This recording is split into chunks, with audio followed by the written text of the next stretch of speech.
Welcome to the Windows Computer and Technology channel. And of course, I get this question from time to time. I got it this week a couple of times. And one of the things that is happening is that slowly more and more of the control panel settings are being sent to the settings app in Windows 11. And of course, a lot of people are just wondering, will the control panel be deprecated at some time?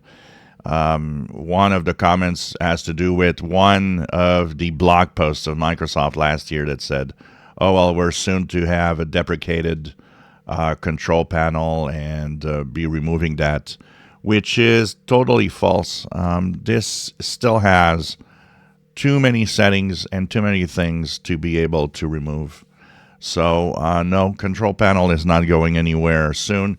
What we will see is more and more settings from it being migrated from the control panel into the settings app. And of course, that will go with time. It is true that having two panels is not a good idea. I know a lot of people are like, oh, well, I want to keep the control panel. I'm not one of those. I want the control panel to actually go away. It's time for a modern settings app. It's time for modern settings to be here.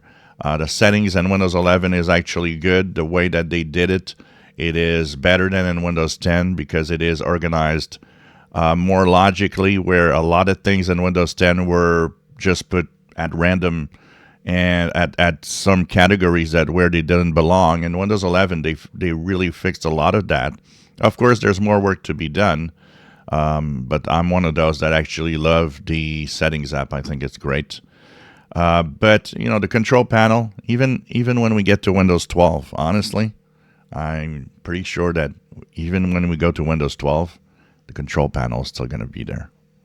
There's too much that they haven't moved on to the settings that are here. It will take a long, long time for this to go away.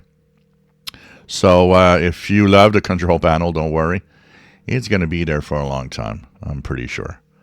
If you enjoy my videos, please subscribe, give us thumbs up. Thank you for watching.